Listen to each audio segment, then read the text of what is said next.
Welcome to SparkTO. Meet the speakers who are sparking conversation at Spark the Change Toronto.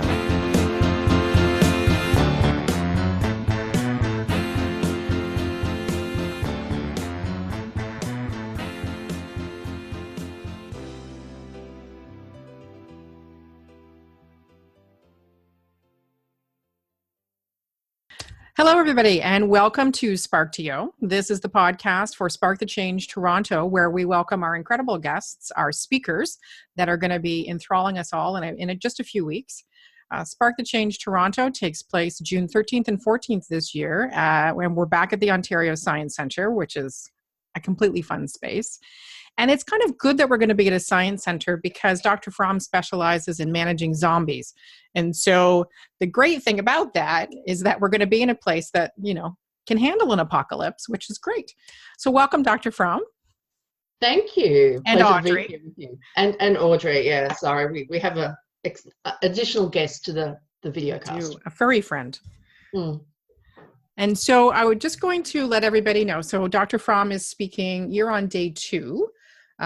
Which is June the 14th. And you're opening, which is wonderful. So we get to kick the day off with some zombies. And so I'm just going to read the topic that you're going to be covering for us at Spark. And I can read it without my glasses, so I'm kind of impressed.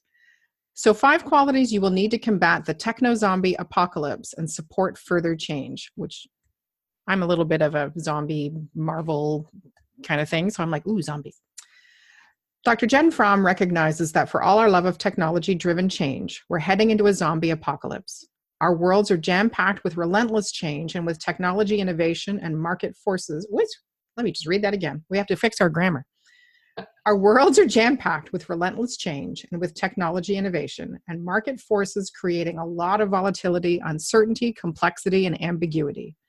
The one thing that remains constant, though, is the need to support ourselves and others through change, even when that change is exciting, innovative, and growth-focused. However, science is starting to show us that the latest technological advances are starting to come at the cost of our humanness. This means we are at risk of not being able to support ourselves and others. To save us from the impending doom, Dr. Jen takes us through the 5 qualities we need to protect, to ensure we can continue to be present, human, and supportive through change. And so, one of the cool things is you are at the forefront of this humanness and supporting, and you shared a very interesting fact about why you are Dr. Jen, which I think we might as well pull that in now. So yeah, sure. Yeah. So I did my doctorate in change communication back in the year 2001, or I started in 2001, finished 2004, and part of what was driving me with that was as a change practitioner, there was a lot of talk. Best practice was communicate. Mm-hmm. But based in the organizations I was working in with relentless change, that was actually a recipe for high anxiety. And I was really curious around what were the different change communication models that would support continuous change and make for healthier workforces. So, yeah, that was way back. Goodness, it's not that far. It feels it now, yeah. And so, of course, I was really lucky to, after I finished that, I did work in university sectors as an academic, but then I transitioned back out into practitioner land after a few years of that, and have a lot of fun with it. Very cool. And it's interesting because one of the words that jumped out at me when I was reading that was relentless. And I think people underestimate the impact that technology is having on us. From my kids are 21 and 20. So my kids grew up without iPads and phones and what have you. And you see families now and they're all on devices. And you see, little kids on devices with earphones and what have you. And then now you see that creeping into the behavior in the workplace. And Absolutely. The ability to communicate is, I think, on a rapid decline, which is frightening. And so with that impact now, we see now, so the good news is that you started your PhD and, defended your thesis in a time where technology was just starting to really intrude into everyday life. And you were a forerunner to go, that's going to have some problems. Yeah, it was interesting too, because one of the things I was really interested in, at the risk of sounding a little bit nerdy now, was dialogic change communication. So what does communication look like as part of dialogue? And that was very much before we had Web 2.0. Mm-hmm. And so we didn't have the technology platforms that actually encouraged or enabled dialogue. So the commenting back and forth, we didn't have the norms of enterprise social networks, those kind of things happening. So for me, it was an awesome transition. It was just fascinating because I could take what I had learned around dialogic change communication and overlay that on technology to be at the forefront of using those kind of channels. That's why I was a really early blogger. Twitter, that whole, I've always really, I don't know what to do in an organization when they don't have a social network. I'm like, we're back to putting posters up in the bathrooms, like, so hard.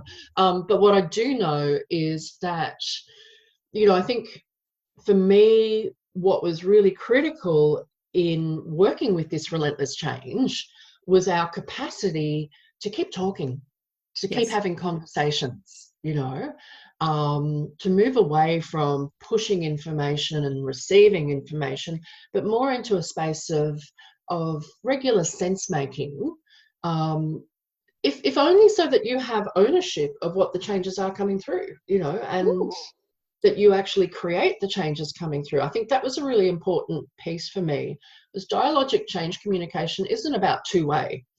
It's a constructivist view. And with dialogue, you create the changes that you want to see in the organization. See, so I take notes when I'm speaking to people, because then I have stuff that I can use later. And it's interesting. So we as the Spark team, this is actually a perfect example. What we're doing right now is a perfect example of what you're talking about. So I didn't mention at the beginning that Dr. Frahm is joining me from Australia, and she's very kindly woken up very early in the morning. So it's 6:30 a.m. your time?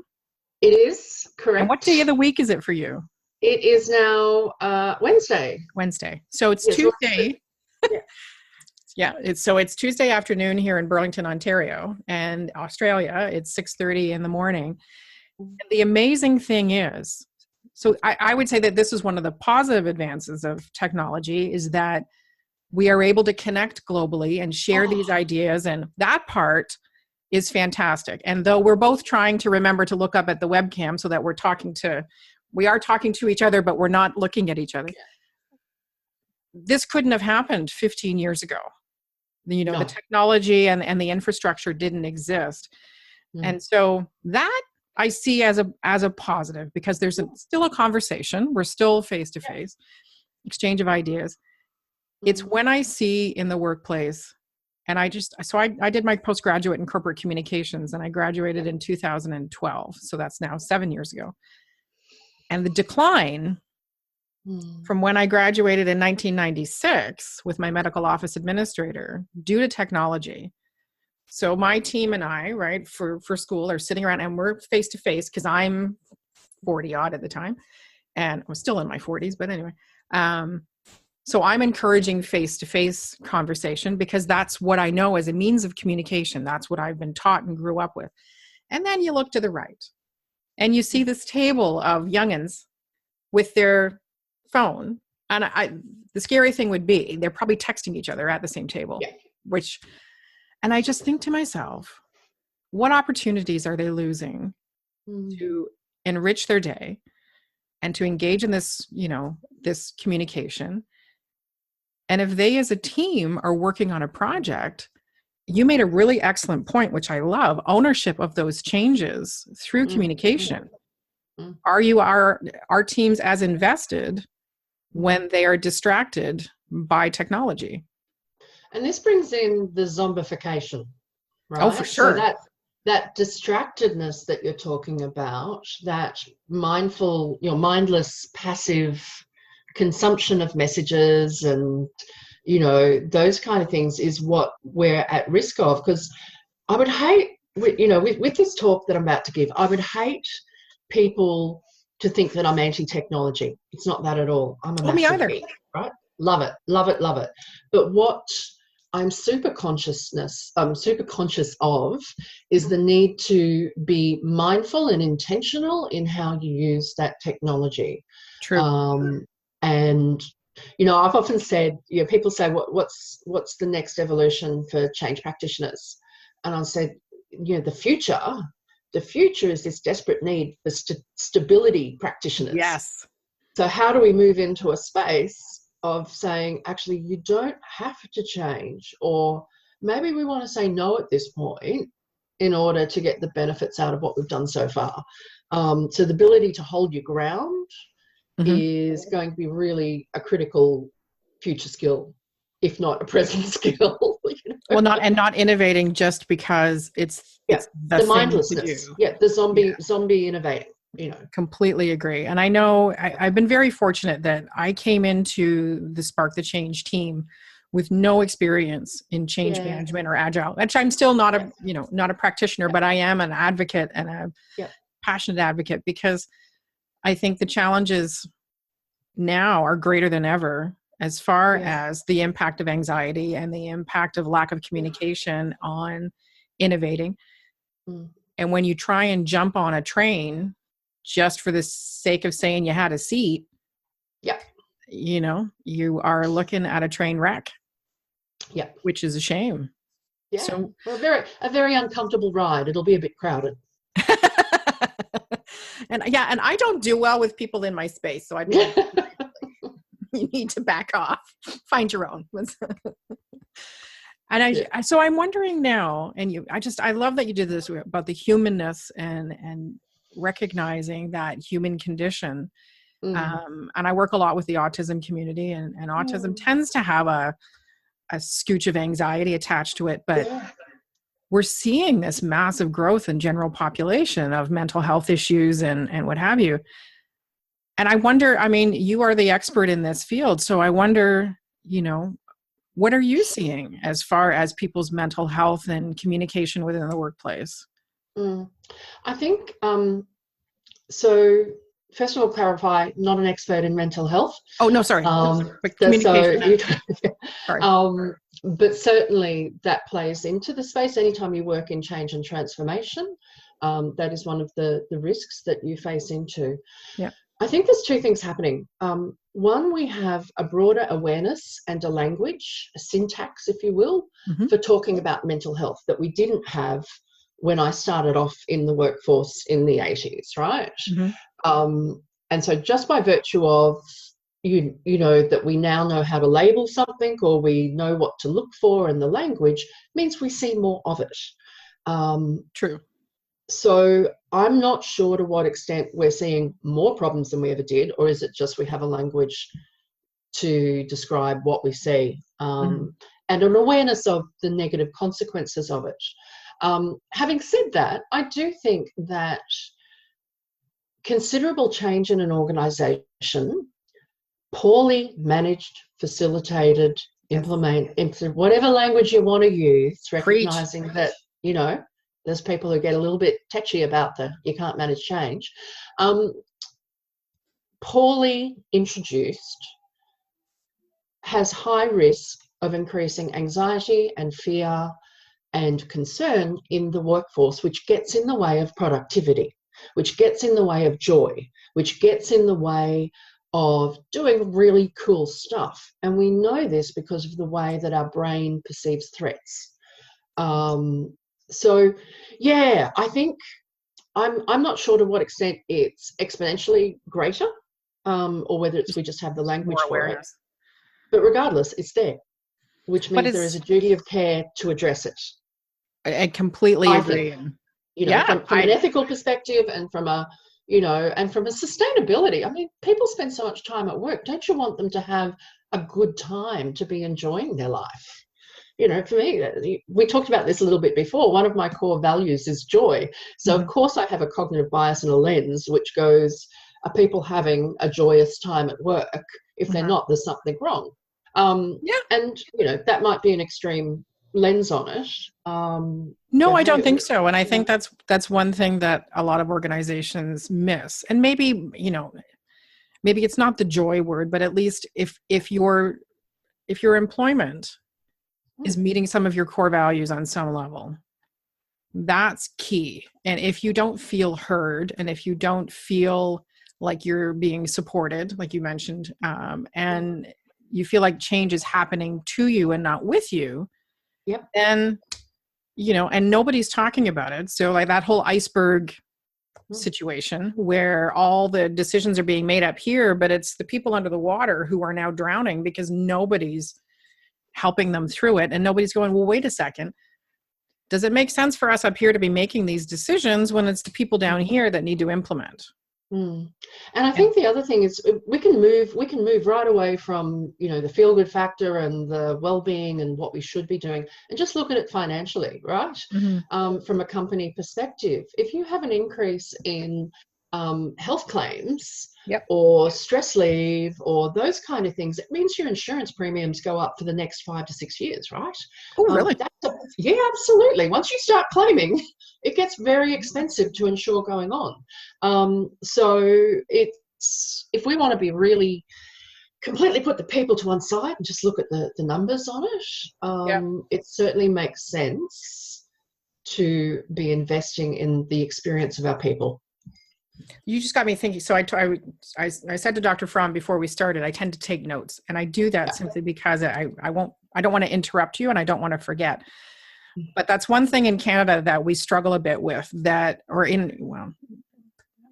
the country, is that we have a free healthcare system, right? Essentially a free healthcare system, although we pay taxes through the badunk to have the free healthcare system.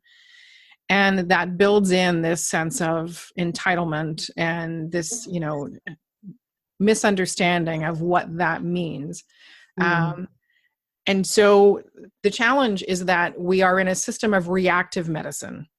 So we wait until we get sick because that's free, right? It's free to fix that. It's more expensive in the long term in other ways, but we see it as free. Versus being proactive and either looking at, not alternative, I don't like that word, but supportive healthcare or what have you.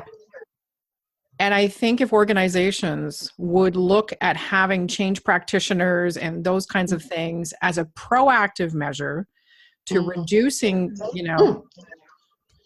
challenges in the organization and what have you, and addressing those critical load moments. When your company grows up to 50 people, you're facing a critical load moment. 120, you're facing another critical load moment. And if you're not proactive in having the conversations that you can facilitate, that Spark as an organization is trying to help people facilitate, then you're in reactive mode, and that's not a great place to be. Yeah. Well, it's risk mitigation. Again, to get very corporate. No, but that's true. How do we mitigate the risks? And it's through change practitioners. Do they even recognize? So you got me thinking.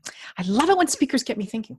So do organizations, are they even having the conversations? You're either really happy or you're frozen, one of the two. There we go. Where they understand that lack of communication is a risk. Have you run into that? I'm just getting internet breaking. Uh-oh. Australia down. And see if Australia reconnects. We'll be right back after these messages. So, hey, everybody, we had a little bit of a glitch. Those darn Aussies and their internet, I tell you, they're just trouble. Trouble with a capital Barbie. So this is where I get political. I'm going to be political, Elizabeth. Yes. And say we can blame the NBN. I don't know what that is, but sure. No, I know. It was my subversive moment. Okay. We don't want to cause an international incident, but I'm on board. So, but where we had a little skippy-doo and we were talking about the proactive versus reactive and risk management and how organizations should really view a lack of communication practices as part of their risk management and why. And so I'm going to zoom it back to you, no pun intended, and how do you end up within an organization helping them recognize the risk of bad communication? Yeah, look, I think how do you end up? inevitably leadership bring you in for a pain point or a problem that they're foreseeing. Fear is usually a driver of it. So that's how you end up in there. Where you go from there can be very different, because often what you see as actually this is the way forward is different to what they thought it would be. Yeah. And it is inevitably linked to this notion of being more human. That there is not some, and I think one of the questions I often get asked is, how do we move the middle management, the frozen middle, right? And I go, well, from my perspective, if you improve the top layer and you empower the bottom layer, the middle thaws, right? Let's stop blaming the middle for why they're not moving. It's inevitably that leadership behaviors need to change. It's a Chipwich situation. Yeah. So, do you have Chipwiches in Australia? No, we don't. Explain, because we're going just to give context. We're going to share with my podcast audience as well. So you might want to explain that. So a Chipwich, I think we still have them in Canada, is essentially a full chocolate chip cookie, and quite hard ice cream in the middle, and then rolled in more chocolate chips around the. This may be breakfast time in Australia, but that sounds glorious. It's a large amount of happy, but the experience improves exponentially when you get a bit of a thaw, when you get a bit of a give to the bite, when you're trying to gnaw on it and it's just this solid frozen hunk. Yeah, it's a combination of a freeze headache and sore teeth. Yeah. And it's that bit of a thaw, which I think, we can call it the Chipwich attitude, that you have to be willing to give a little. You have to be willing to onboard new tools and new ideas and what have you in order to make the experience less headache inducing. Yeah, pretty much. Very cool. Very cool. Okay. So we have the advantage. We have a few minutes left, but we have the advantage of not only do we get you on day 2 of Spark, which is amazing, but you are also offering a half-day workshop on the 15th. This is true. It is. Would I lie to you? I would not do that. So for those of us who are going to be fortunate enough to be there, we're going to get to experience you. But could you share a little bit about the workshop you're going to be offering on the 15th? Yeah, it's sure. different than your Spark topic. Yeah, absolutely. So it's a little bit different. What I'm doing in the workshop is, how do we build change capability through using a micro-learning approach? This has been born of a very regular pain point I'm seeing. So once upon a time, we used to get called and said, can you come in? Can you do a workshop on change for our leaders or our managers, and, build their knowledge around change so they can be more change resilient or change ready or any of those great jargony kind of things. Yeah. Problem is, people don't have the time to be sitting in workshops all day long. No. Bless the people who are going to show up on a Saturday for a half day with me. But in general, in our organizations, we don't have time. But not only that, the way that we are processing new information is changing. So the value of having people in a room for the whole day is limited in terms of brain functioning.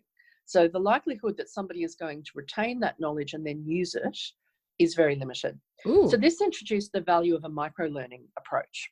And micro-learning is really about, how do we scaffold new knowledge in bite-sized pieces? And how do we, self-directed learning. So how do we practice and experiment with new concepts, get feedback really fast, integrate that into our next level of knowledge and scaffold the learning. And so this is a piece that one of my colleagues, Lena Ross, we have a new business that we're launching, which is the Agile Change Leadership Institute, and we picked that up in there. But to be honest, we're really impatient. We want to give you the skill set to do it in your organizations, because it's the quickest way we know to building capability, globally at the moment. So we're effectively coming out and showing you everything that we know, how to do it. We'll be giving you templates of how you do it in your own organization. And go and have some fun and build change capability in a brain-friendly way. So no zombies in the room. That sounds better than a Chipwich, I have to tell you. Less fattening, more brain enriching.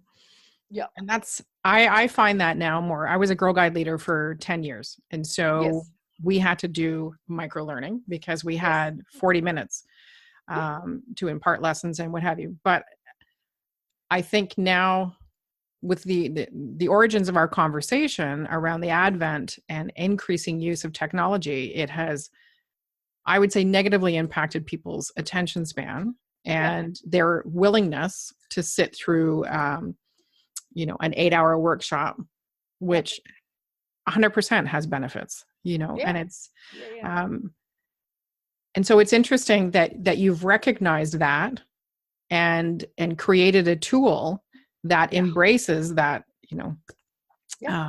more focused way of learning so that people can still, impart these things under their organization, but, aren't feeling constrained by what a full day would require or what have you. And that's one of the biggest things for Spark the Change. And we have I don't know if we're doing it this year, to be honest with you, but we have an offer every single year that if somebody has a takeaway from Spark the Change and they apply it to their organization and it's successful, then they can apply for an award that we do. And they can also apply to speak the next year about how they use their learning. Pardon me? That's so fantastic. Well, you know what? I can say I work with an incredible team. I'm extremely fortunate. We have Jason Little, Hazel Van de Werken, Sue Johnston, Andrew Annett, John Button, and these are all talented, passionate people who, they think the same way that you do, that everything is about learning and making it, you meet the person where they are in their learning. And we try and do that at Spark as well. That's why we don't have 3-hour-long speakers. That's why we have things broken down. That's why we've done it in a way that encourages more conversation so that there's less of us talking at you and more of us encouraging you to talk with each other and with us. And we're just that I'm the logistics person as far as, I make sure you have somewhere to sleep, you have stuff to eat, and you have coffee. Yep. They're the geniuses that have all of this experience and knowledge and passion about sharing and improving things for people. So, yay. It's a good thing. That's fabulous. It is fabulous, and we're extremely fortunate. And I wanted to touch on one thing. We have drjenfrahm.com, and you said that was different from your other platform. And so I wondered if you could talk about that for a minute or two, and then we'll. Of course. Yep. So I have two platforms that I do business from. So Conversations of Change is for change practitioners.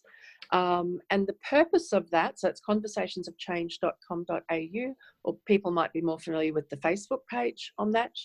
That explicit purpose is to provide content and material and resources to do change better. So it's very much focused at those people who work in change, regardless of what their role is. And then I have drjenfrahm.com, and from Dr. Jen Frahm, that's where I work with leadership teams and boards on change advisory, change governance, the speaking, the facilitation, and the executive coaching. And so that focus is more about how do we do a different kind of transformation? So rather than repeat, the errors of the past, how do we do things differently going forward? Because as leaders, you're the ones to lead the change. To turn that iceberg around. Correct. That's it. I'm just going to have I'm not going to do that. So it's a neat website, and I love this to get a sense of how I roll. So you have a podcast that we need to chat about because this is going to end up. And so Conversations of Change, I see it's on iTunes. Is it on any other platforms? Oh, it's on all the platforms. Okay. Stitcher, etc. All where you normally find a podcast. Okay. And so they just look for Conversations of Change with Dr. Jen Frahm. Yep, that's right.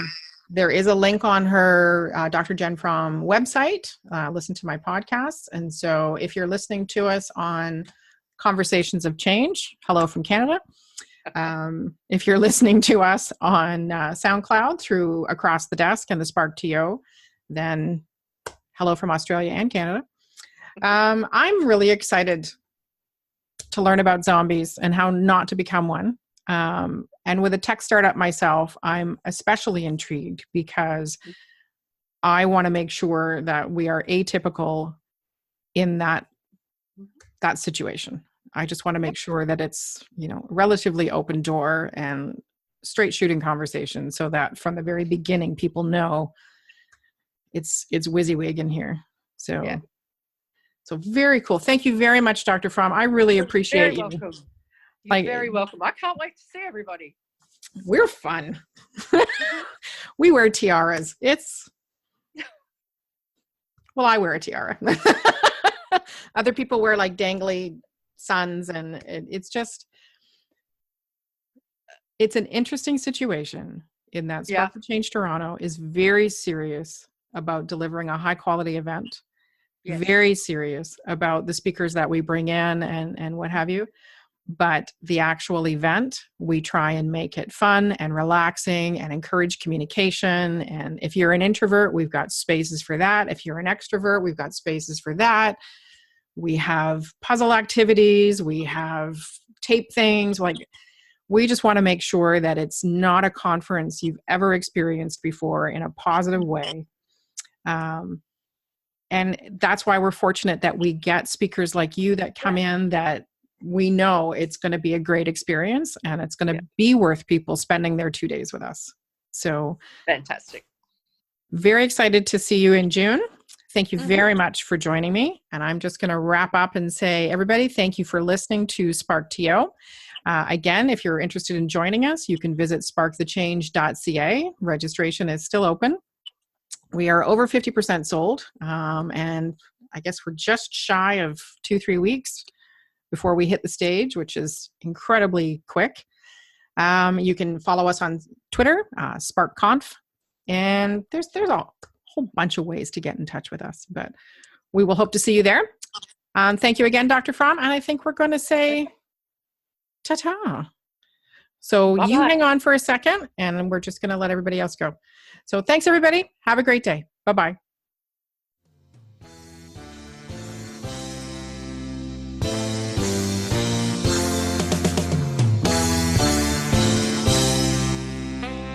Thanks for listening, and please visit us at sparktochange.toronto.ca to learn more, or you can follow us on Twitter at SparkConfTO.